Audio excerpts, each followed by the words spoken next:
Jornal da Mix. Vai falar agora a respeito dos cuidados com a pele e também com este verãozão. A gente vai pra praia, né, Pancho? O Pancho foi pra praia no final de semana, voltou mais bronzeado, né? Mas eu quero saber se teve cuidados lá, Pancho, com o sol. Não, eu coloquei protetor. O problema é que quando eu fui pra água, depois, quando eu voltei, eu não coloquei mais. Ou seja, né? Porque a água tira, né? Querendo ou não, mesmo aqueles que dizem que são, né? A prova d'água, sempre sai um pouquinho, né? Sempre o bom é colocar de novo. E eu pequei, não fiz isso. Não fez e isso. Aí complicou, fiquei vermelhinho.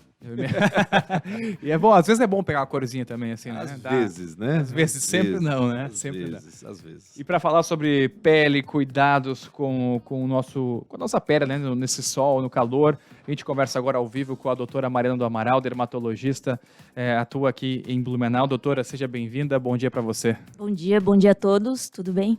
Tudo certo. Doutora Mariana é a minha dermatologista, olha aí, já se cuida. Bom Já saber que estamos esse em tema casa, tá se né? cuidando, porque tem pessoas que não vão ao dermatologista Não porque acham vão. que não precisam, né?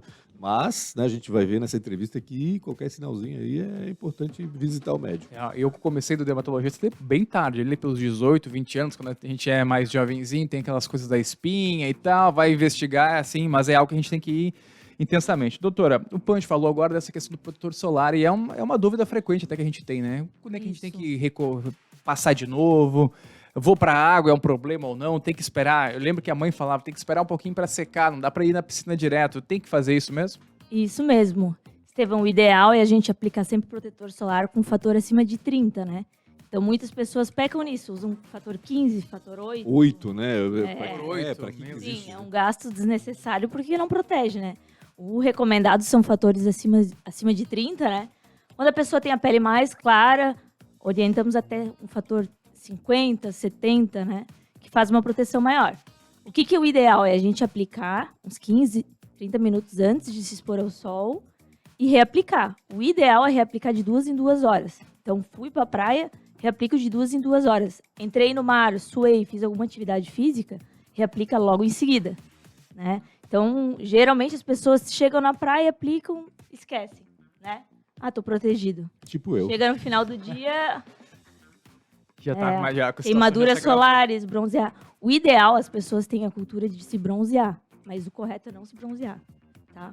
O ato de se bronzear tem um dano da pele, né? Cumulativo.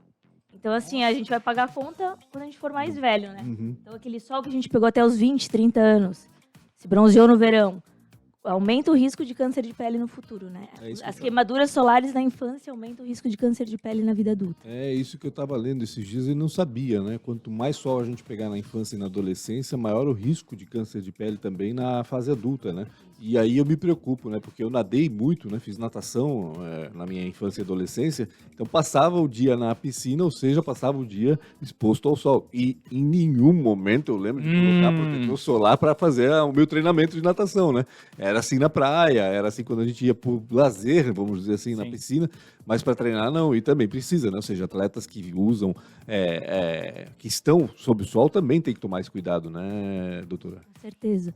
Hoje, nós temos também camisas com proteção solar, boné, várias linhas de roupa. Então, assim, criança, é importante utilizar essas linhas de camisas, de roupa, biquíni com proteção solar, além de fazer uso do protetor solar e evitar os horários de pico, né? Então, entre as 10 e as 16 horas, o recomendado é não ficar exposto diretamente ao sol. Cada vez mais eu vejo crianças usando roupa Sim. com manga comprida até, né? Para evitar justamente o sol. Essa roupa é suficiente ou ela tem que ser usada com o protetor também? Em geral, a gente recomenda o uso de protetor associado, mas ela protege bastante, né? A proteção física, né, com roupas, ela protege bastante, tanto que agricultores, pescadores expostos ao sol, além do uso de filtro, é recomendado também a proteção física, né, com bonés, chapéus, cobrir bem as áreas expostas, né, ficar na sombra o máximo possível. Doutora, uma dúvida agora, não é consulta, tá? É só uma dúvida. Mas eu corro, né? Eu faço corridas assim, e às vezes um horário até não tão chamativo. E eu utilizo protetor solar nos braços aqui e no rosto, no pescoço também. Mas eu tenho algumas camisetas que são UV, mas algumas não são. E aí, eu tenho que passar quando não são, tem que passar no corpo? Ou a própria o tecido ele vai me proteger, assim, de ficar exposto por algum meia hora, 40 O minutos? tecido protege, mas o ideal seria passar também, tá? Porque passa um pouquinho, né, da radiação na camiseta. As camisas mais escuras protegem mais, só que como a gente tá no verão, esquenta mais. É. Mas seria o ideal. Mas já faz uma proteção. Mas se tu puder passar o protetor solar antes, vai te ajudar ainda melhor. Mas, sim. Eu já vi muita gente, doutora, dizer assim, eu vou à praia, mas eu não gosto de ficar no sol, eu vou ficar no guarda-sol e aí não preciso de protetor. Quem fica na sombra precisa de protetor solar também? Precisa, porque as luzes refletem, né? A radiação reflete na areia. E a gente tem a radiação UVA, que é do dia inteiro, que é aquela radiação que não é tão forte, não é aquela radiação que é do horário de pico, mas que ela também causa dano da pele. Então, o ideal, todo dia nublado, do dia chuvoso, sair já com protetor solar de casa, né? Principalmente nas áreas expostas. Então, o homem tem que cuidar das orelhas, do pescoço, couro cabeludo, né? São locais bem acometidos pelo câncer de pele, além da face. Os carequinhas, né? Tem que É, cuidar tem que daqui. É um pouco difícil, ou usam boné, né? Ajuda. O ideal é criar o hábito de passar todo dia o protetor. Seja no inverno, seja no verão, dia nublado, dia chuvoso, sair com proteção solar. E quando queima de vez, né? Ou seja, a pessoa foi pra praia, descuidou, queimou a pele, ficou vermelha a ponto de não poder encostar, de não poder deitar, aquele desconforto todo, né? O que dá para fazer para amenizar, pelo menos, esse problema, doutora? Isso. Quadros de insolação solar são comuns no verão, né? O que se recomenda? Evitar a exposição solar, hidratar bastante a pele, então usar emolientes, cremes hidratantes para reestruturar essa pele. Hidratação, né? Aumento da ingesta de líquidos. Tomar água, no caso. Né? Isso. Em alguns casos, o uso de analgésicos, né? Aumenta a temperatura corporal. Então, é necessário o uso de analgésico para melhorar o desconforto, tá? E banhos mais frios, né? E evitar puxar casquinha. E aquele tradicional refrescante Caladril que a gente usava? Isso alivia também, ajuda também. também. Ajuda. Os antigos diziam que colocavam maisena com cachaça para aliviar as queimaduras da pele. Eu fora, hein? Tem alguma procedência isso, doutora? Olha, a cachaça, não sei, a maisena pode ajudar, né? Agora com a cachaça, não sei se tem alguma... Essa mistura talvez fosse eu acho que com outros interesses, talvez. Essa caipirinha aqui, né, no a braço. maisena segura um pouco mais a hidratação própria da pele. Então. Ah, que interessante, eu não sabia. Sim. Além da queimadura solar, as pessoas também às vezes acabam tendo problemas com água viva, com mãe d'água, né, com queimaduras ali. E sempre fica aquele mito do que deve ser feito no momento, porque é uma ardência, é uma dor. As crianças, então, elas choram muito, assim. E às vezes você está na praia, você não tem para onde recorrer, não sabe que se vai no médico, se vai já para a farmácia comprar alguma coisa. O que dá para a gente deixar de dica, doutora? Isso. O ideal é imediatamente sair da água, né? Tentar lavar com água fria, não passar... Tinha um mito de usar urina, de usar água do mar. Né? Sério? Fazer xixi em cima da tem. queimadura. Caramba, eu não sabia disso. Então, Vinagre. Lavar com água corrente, hidratar bastante a pele, né? Usar analgésicos e, se necessário, procurar um sistema de saúde mais próximo. Hidratar a pele no local onde foi queimado mesmo, é isso? Fazer uma hidratação.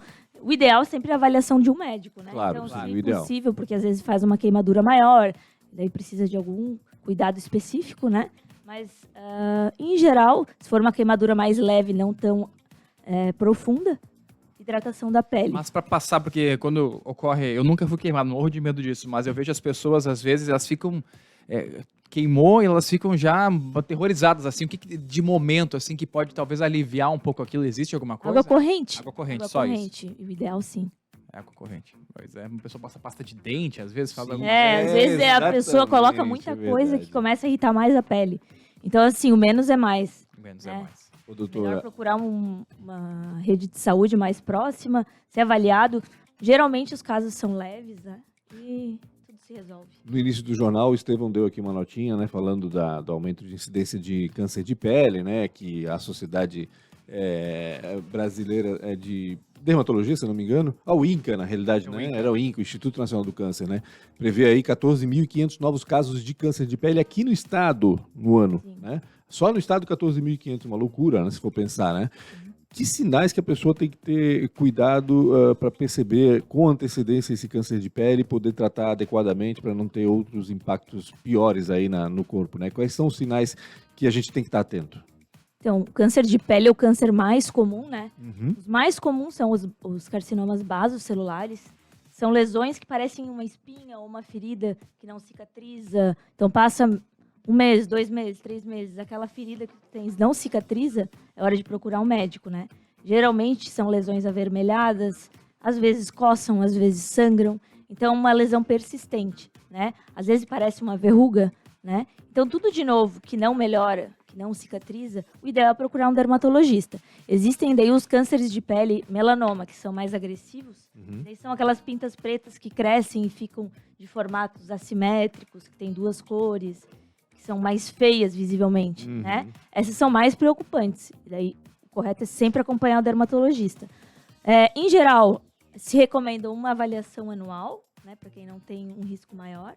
E se a pessoa tem vários sinais, tem pessoas que têm muitos sinais no corpo que precisam de pintinhas, precisam de um acompanhamento mais regular, 1, 2 vezes por ano, fazer fotografias, né? Hoje em dia existe um mapeamento corporal, Acompanhar a evolução, tira foto de cada lesão e se acompanha anualmente. Mas quando fala em pinta, né? Fala em pinta que a gente traz desde o nascimento, mesmo essas podem se transformar, vamos dizer assim, num câncer de pele?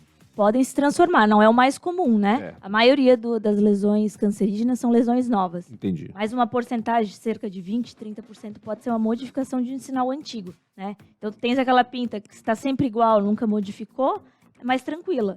Mas aquela pinta que tu sempre teve começou a ficar mais escura, alguns... Aumentou o tamanho. Pode ser o relevo, pode ser mudança de tamanho, assimetria, ela ficou mais escura de um lado, do outro ela está com uma cor diferente. É necessário procurar um dermatologista para avaliar. E a questão genética existe em relação ao câncer de pele? Ou seja, se meu pai, se meu tio, se minha avó tiveram câncer de pele, eu tenho mais chance de ter também? Sim, isso existe, né? O melanoma, que é o câncer de pele mais grave, tem bastante associação genética, mas os outros também. Então, a gente sempre pergunta na consulta dermatológica se tem, né? Pai teve, mãe teve. Isso tem uma tendência genética também. Além da exposição solar, né? Mas se tu tens uma história familiar, tu tens que ter mais cuidado. Tem que acompanhar com mais frequência, provavelmente, né? Doutora, e a gente tem agora muitas pessoas na praia, na piscina. Tem que ter algum tipo de cuidado especial? Quem tem tatuagem ou quem fez um procedimento estético? Muita gente agora no verão vai fazendo esses procedimentos. Isso também pode prejudicar? É algo que tem que ficar mais atento? Isso. Procedimentos estéticos que agridem um pouco a pele, por exemplo, cicatrizes, que façam pequenas cirurgias. O ideal é evitar fazer na época do verão, mas dá para fazer. Mas a pessoa deve evitar a exposição solar, para as cicatrizes não ficarem mais escurecidas, porque fica marcado, né? Tatuagem, é importante falar que às vezes assim, a pessoa tem um sinal no meio de uma tatuagem, né? Então, hoje, com essa tendência de tatuar o corpo inteiro, uma área grande das costas, às vezes demora o diagnóstico de um câncer de pele. Então, tem que ter esse cuidado redobrado. Principalmente quem já tem bastante sinal, né? Deve dar mais trabalho pro médico, né? É mais difícil, às vezes, A diagnosticar. lupinha E a própria pessoa tem mais dificuldade Sim, exato. de ver o crescimento de uma lesão. Então, as pessoas que têm tatuagem sempre observem, olhem se tem algum sinal diferente, se cresceu alguma coisa no meio da tatuagem, porque às vezes pode demorar o diagnóstico de um câncer de pele. Quais as consequências de um câncer de pele? Ou seja, se a gente detectar com antecedência, de que maneira a gente trata, e de que maneira a gente trata se for no estágio avançado? Como é que funciona isso? No estágio inicial, né, existem os subtipos de câncer de pele, né? Mas no estágio inicial, todos eles são operados. Então, Dá pra tirar. o tratamento cirúrgico é o principal e o mais resolutivo. Né? Se tira com uma margem de segurança. Nos casos de metástase, que são casos mais avançados, às vezes requerem quimioterapia, radioterapia, né? E o prognóstico é pior, né? Então, quanto antes para tudo, né? Hoje em dia a gente trabalha muito com prevenção na medicina. Tanto para câncer de pele, câncer de mama, câncer de próstata. O ideal é sempre descobrir no início, né? Então, manter revisões, a gente mesmo se autoavaliar. Então, se examine, né? Olhe entre os dedos dos pés, peça pro Pega a hora do banho, cabeleireiro. né? Aproveita a hora do banho e faz Se isso. olha no espelho, pede pro companheiro olhar as costas, pede pro cabeleireiro olhar o couro cabeludo, se tem algum sinal. É muito comum, às vezes, o paciente nunca notar que tem um sinal no couro cabeludo. Esse sinal, E o como é que ele vem? Ele é a coloração? O que ele é? Então, todos os sinais que a pessoa tem, né, novos, o ideal é sempre ser avaliado pelo médico, né? Mas alguns preocupam mais, aquele sinal mais escuro, preto, ou alguma a feridinha que está sangrando e não cicatriza, né? Todos esses podem ser um câncer de pele. Claro, existem lesões benignas que às vezes a pessoa que não é avaliada pelo médico não consegue distinguir, né? Mas sempre é bom avaliar, né? No couro cabeludo, acho que como tem a dificuldade do cabelo, pra gente ver se tem ou não, aí até mesmo pela localização, né? Passando a mão, passando o dedo pelo couro cabeludo, a gente já pode identificar alguma coisa, né, doutora? Isso, com certeza. Às vezes as lesões não são saltadinhas, né? Às vezes é plana. Sim, são planas. Então sempre é bom avaliar por outra pessoa. Entendi. Outra coisa, entre os dedos dos pés, dedos das mãos, a unha existe câncer de pele na unha, né? Então uma mancha escura que cresceu na unha, nunca tinha. Sempre é importante avaliar, né? Existe o melanoma ungueal, que é da unha, no dedo, né? É mais raro, mas existe. Quando eu passava as mãos no cabelo assim, eu vi que tava caindo o cabelo, Pancho. Daí eu fui lá na doutora e consegui resolver um pouco esse problema da calvície também, né? É isso aí. Não era Covid, não? Não é. Não sei se não se agravou por causa disso. Mas a doutora falou em pés também. A gente anda muito de pé descalço na praia, por exemplo, né? Fica ali, às vezes vai pra pedra de calçamento. Isso também tem que ter algum tipo de cuidado também assim? Ou é mais tranquilo, será? Tem que cuidar com o bicho de pé, né? Dá mais em pedras, areias, bicho geográfico também. Dá mais em areia contaminada, né? Então esses cuidados tem que ter. Assim que surgir alguma lesão, procure imediatamente serviço de saúde, né? Hoje em dia os postos de saúde já estão habilitados a tratar nesse tipo de doença, né? É um incômodo que dá coceira, uma lesãozinha que surge no pé. Sempre é importante procurar ajuda médica. Contaminam onde você pisou, por exemplo, assim? Pode passar para outra pessoa? Como é que é? Geralmente tem que ter o agente causal, né?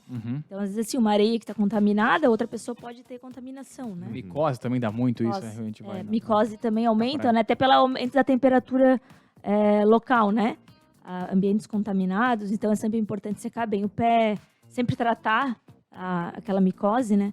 E não compartilhar objetos, né? Então, assim, lixa de unha, alicate, nunca compartilhar. Caso a pessoa tenha alguma micose, uma fica passando para outra. No caso de bicho do pé, bicho geográfico, tem muita gente que trata por conta, vamos dizer assim, né? Aquela coisa de esterilizar alguma coisa para tirar o bicho e tal, né? Que perigos pode ter isso, doutora? Porque, assim, eu vejo que é muito comum, assim, as pessoas pegarem uma agulha, alguma coisa assim, para poder... Futricando? Exatamente, vão cutucando ali, exatamente isso. Que pode fazer uma infecção secundária, né? A pessoa vai lá, fica tentando cutucar, não sai, e faz uma infecção secundária. Daí fica vermelho, inchado, uma bactéria entra ali, né? E faz uma infecção. Então, o ideal é nunca fazer essas coisas por conta, né? Procurar um serviço de saúde. A gente faz com todo o material estéreo, rapidamente, é uma coisa simples de se realizar. Então, não tentem fazer remédios caseiros. Doutora, só pra gente fechar, protetor solar, diferente pro rosto do que pro corpo na praia ou é tudo certo? O ideal sempre é um fator acima de 30. Hoje, a gente procura uma cosmética melhor pro rosto, né? Então, as pessoas não gostam da textura muito oleosa, muito cremosa, preferem um toque seco. O que muda é a cosmética, né? Então, os filtros pode ser o mesmo filtro solar, mas para não deixar a pele mais pegajosa, mais oleosa, a gente tende a usar uma linha diferente para o rosto, para não deixar esse incômodo cosmético, né? Mas poderia ser o mesmo. Eu acho que é legal a gente frisar de novo a questão do bronze, né? Então é pra gente evitar ficar sem bronze. As mulheres principalmente gostam, né? Tiram o guarda-sol, ficam ali por 1 hora, assim, às vezes dormem até no sol. Isso é prejudicial. Isso é prejudicial. Mesmo com protetor. Mesmo com protetor. Ou com bronzeador também. Também não. Pior ainda, né? O ideal é não se bronzear, né? Que a gente tá aumentando o dano à célula. Então isso é cumulativo, né? Lá na frente a gente vai pagar por isso. E até onde o bronze é queimadura, ele vira? Existe alguma linha tênue nisso, assim? É que existem pessoas que tem, a gente divide a população em fototipos, né? Então a pessoa ruiva, tem sardinhas, com a pele bem clara, é um fototipo 1. A pessoa que já tem uma facilidade mais de bronzear, aumenta o número de fototipo, daí fototipo 3 e 4. As pessoas que têm um fototipo mais alto, elas não chegam a se queimar, elas já bronzeiam diretamente, não chega a ter uma vermelhidão na pele. Quanto mais claro, quanto menor o fototipo, a pessoa tem uma queimadura para depois começar a bronzear. E tem pessoas que nunca se bronzeiam. Paciente ruivo, com sardinhas, com a pele bem clara, geralmente não chega a bronzear. Fica vermelho. Só queima. Então, depende muito da genética da pessoa, do fototipo, né? E a O incidência... Estevão já é o tipo que bronzeia direto. Né? Bronzeia. Eu também, né? Pela cor da minha pele dá para perceber. A senhora já deve ser mais difícil. Já é mais difícil. No meu caso, já é mais difícil. Mas a incidência de câncer, por exemplo, é maior na quem tem pele mais clara? É maior, sim. Quanto menor o fototipo, então mais clarinho, olho claro, pele clara, ruivo, tem mais chances de câncer de pele. Aumenta o risco. Hoje, o que a mulherada faz bastante, né? Ao invés de fazer bronzeamento em câmera, essas coisas, existem os autobronzeadores, que é tipo uma maquiagem, né? Ele vai saindo ao longo dos dias, Sim. não protege do sol, mas é uma maquiagem que a pessoa pode ter como um bronzeado, Uhum. né? Que não causa dano à pele. Hoje tem várias farmácias, tem supermercados. E o que você diria, assim, doutora, para evitar, né? Muita gente acaba fazendo, mas que principal é evitar passar algum tipo de produto, alguma coisa que a gente comete um erro no dia a dia relacionado à pele. O que tem que cuidar, às vezes as pessoas se automedicam, né? Então, tem uma feridinha, tem uma dermatite, a pessoa usa uma pomada que o vizinho recomendou, às vezes... Porque ele já usou outra vez e está lá outra guardado. vez, e às vezes algumas pomadas podem causar uma alergia, né? Mesmo sendo uma pomada de farmácia, tudo, mas que tem algum componente que pode irritar mais a pele. Então, o ideal não é se automedicar, porque isso pode às vezes piorar, né? Então, às vezes a pessoa tem uma lesão de dermatite pequenininha, que vai ficando mais feia, mais irritada e vai piorando. E a pessoa coloca babosa, daí coloca vinagre, daí coloca pasta de dente e tudo aquilo vira uma bola de neve, né? Então, o ideal, quanto menos é mais. Tá certo. Doutora Mariana do Amaral, dermatologista, estava ao vivo aqui com a gente, então, no Jornal da Mix, falando sobre esses cuidados a respeito da saúde, da nossa pele no sol. Doutora, obrigado pelas dicas. Vamos seguir o que a doutora falou, né? Vamos evitar nos bronzearmos e também o protetor solar sempre. Doutora? O engraçado é que a gente fala isso todo ano, mas todo ano a gente vê gente que não... Mas eu vou deixar meu relato aqui. Eu não utilizava protetor, hoje eu não consigo sair de casa sem protetor, porque eu vejo que começa a pele já fica estranha e é um hábito, vira um hábito. Vai escovar o dente, passa o protetor. Isso aí já deixa... O rosto fica melhor, sabe? Eu vejo hoje a pele, dá pra ver no espelho, assim, é bem melhor. E hoje a cosmética dos produtos melhoraram muito. Então, existe protetor com cor, sem cor, pra mulher que já quer usar uma maquiagem. Outra coisa, a radiação solar, quando é cumulativa, ela aumenta o envelhecimento da pele. Né? Então, é o melhor anti-aging, né? As pessoas gastam hoje com tantos produtos, tantas coisas e não usam protetor solar. O básico é o protetor, né? Maravilha. Eu ouvi uma vez, eu vou aproveitar, desculpa só em estender um pouquinho, doutora, mas eu ouvi uma vez que o protetor solar, ele era... Foi uma pessoa uma fonte duvidosa, mas que às vezes o protetor solar ele podia não deixar os poros saírem, o suor, e isso dava algum problema. É uma fake news, né? Não, isso não. É que às vezes tem produtos que são mais oleosos, né? Mais cremosos, que o fator de proteção mais alto, ele às vezes acaba sendo um pouquinho mais denso o protetor, né? Mas não que não vá... Desculpa Às de vezes quem não obstrui um quer. pouquinho o poro, né? Deixa mais oleosa a pele, os poros Mas mais... nada prejudicial. Nada prejudicial. Não, isso é desculpa de quem não quer usar. É, isso aí. Não quer. Hoje não tem mais desculpa. Hoje em dia os produtos estão excelentes, tem muita opção, opção, né? né? Isso que eu ia Tem dizer. muita opção. Hoje a cosmética deles melhoraram bastante. Tá certo. Doutora Mariana do Amaral, muito obrigado pela participação aqui com a gente no Jornal da Mix. Muito obrigada, Estevão. Obrigada a todos. Até a próxima. Uma boa semana para você. A gente vai para o intervalo comercial e já está de volta com mais informações aqui no Jornal da Mix. Jornal da Mix. Jornal da Mix. Oferecimento Uniaselv. É EAD, é semipresencial, é do seu jeito. Isidoro Automóveis. Pensou em trocar, comprar ou vender seu carro? Acesse agora isidoro.com.br. E Gasparzinho, distribuidora de materiais elétricos. Mix.